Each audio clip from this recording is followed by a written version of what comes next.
ঠিক হোৱা নাই পঞ্চায়ত নিৰ্বাচনৰ দিনবাৰ তাৰ মাজতে সংখ্যালঘু এলেকাত ধুলি উৰুৱাই শাসনাধিষ্ঠিত বিজেপি দলে চলাই গৈছে প্ৰচাৰ অভিযান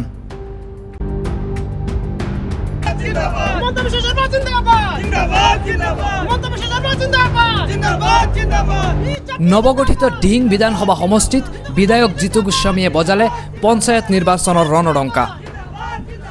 সংখ্যালঘু ভোটাৰে নিৰ্ণায়ক ভূমিকা গ্ৰহণ কৰা ডিং সমষ্টিত বিজেপিয়ে বজালে ৰণডংকা বৰহমপুৰৰ বিধায়ক জিতু গোস্বামী বিজেপি নেতা সুৰেশ বৰা আৰু প্ৰাক্তন মন্ত্ৰী গৌতম বৰাৰ উপস্থিতিত অনুষ্ঠিত হয় কাৰ্যকৰ্তা সন্মিলন ডিঙৰ পূজাবাৰীত অনুষ্ঠিত হোৱা বিজেপিৰ কাৰ্যকৰ্তা সন্মিলনত আগন্তুক পঞ্চায়ত নিৰ্বাচনৰ বাবে ৰণকৌশল প্ৰস্তুত কৰে বিজেপিয়ে সংখ্যালঘু ভোটাৰে নিৰ্ণায়ক ভূমিকা গ্ৰহণ কৰা চামগুৰি সমষ্টি বিধানসভা নিৰ্বাচনত বিজেপিৰ দখললৈ যোৱাৰ পিছতেই কঁকালত টঙালি বান্ধিছে শাসনাধিষ্ঠিত বিজেপিয়ে বিজেপিৰ লক্ষ্য ডিং সমষ্টিত ২৬ৰ বিধানসভা নিৰ্বাচনত বিজেপিৰ দখললৈ অনা আৰু লগতে বিধানসভা ইলেকশ্যনত বিজেপি দলক আপোনালোকে সহযোগিতা কৰিব সেই সংকল্প লৈ আপোনালোকে ইয়াত একত্ৰিত হৈছে সেয়ে মই এজন বিজেপিৰ সদস্য হিচাপে সকলোকে মই প্ৰণাম জনাইছোঁ আৰু ধন্যবাদ জনাইছোঁ আপোনালোকে ডিং সমষ্টিত আগন্তুক পঞ্চায়ত নিৰ্বাচনেই হ'ব বিজেপিৰ বাবে অগ্নি পৰীক্ষা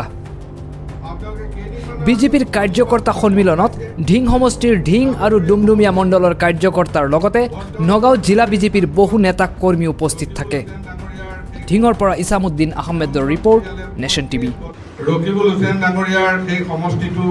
তেওঁলোকৰ পৰিয়ালে ৩৫ বছৰ তাত তেওঁলোকে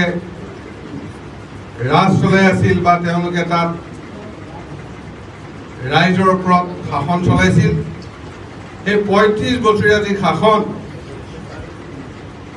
কিছু ৰাইজৰ মতে শক্তিশালী নেতা বুলি কোৱা হয় যাক ৰকিবুল হুছেইন ডাঙৰীয়া কিছু ৰাইজৰ মতে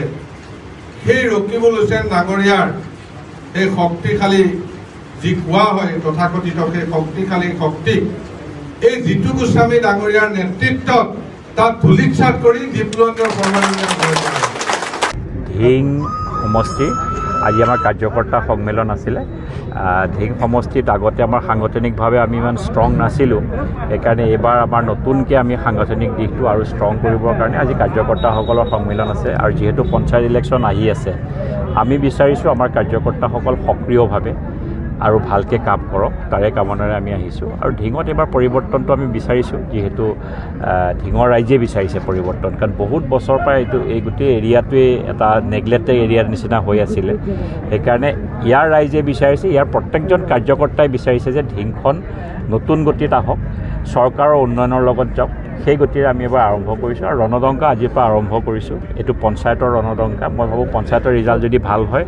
বিধানসভাৰ আমি আৰু ৩ গুণ জোৰ লগাম বিধানসভাৰ ৰিজাল্টটো ভাল হ'ব বুলি